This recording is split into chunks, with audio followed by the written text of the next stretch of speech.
जुमे के रोज जारी करदा ताज़ा आदादोशुमार के मुताबिक साल 2025 में नॉर्वे की नई कार मंडी में चीनी ब्रांड्स का हिस्सा बढ़कर 13.7% हो गया है। Norwegian road traffic information council OFB ने बताया कि शुमाली यूरोपीय मुल्क नॉर्वे ने नई कारों के इंदराज में रिकॉर्ड कायम किया और बिजली से चलने वाली गाड़ियों का हिस्सा भी नई बुलंद सतह तक पहुँच गया। OFB के मुताबिक 2025 में नॉर्वे में 1,79,550 नई मुसाफिर गाड़ियाँ रजिस्टर की गयी, जो 2021 के सालाना रिकॉर्ड को भी पीछे छोड़ देती है। इस दौरान नई मुसाफिर कारों की फरोख्त में बरकी गाड़ियों का हिस्सा 95.9% तक पहुंच गया। इसी बरस 24,524 चीनी साख्ता नई मुसाफिर गाड़ियां रजिस्टर हुई, जो पिछले साल के मुकाबले में 10.4% ज्यादा है। दिसंबर 2025 में चीनी ब्रांड्स ने मंडी में 17% हिस्सा हासिल किया, जो साल 2024 के उसी महीने में 7.7% था। इस तरह चीनी ब्रांड्स ने खास तौर पर मजबूत कारकर्दगी दिखाई। OFB के मुताबिक साल 2025 में नॉर्वे में BYD सबसे बड़ी चीनी कार ब्रांड थी, जो अपनी ब्रांड लिस्ट में 10वें नंबर पर रही,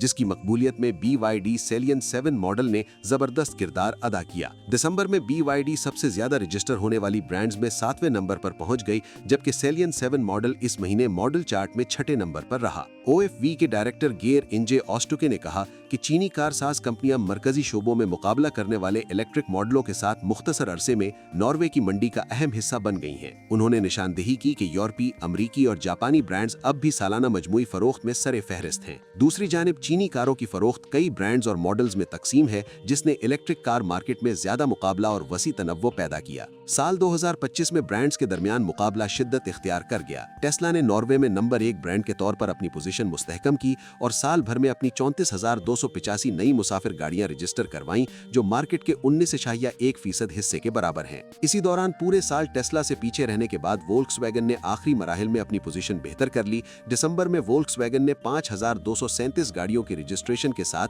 14.9% मार्केट शेयर हासिल किया, जबकि उसी महीने टेस्ला का हिस्सा 16.2% रहा।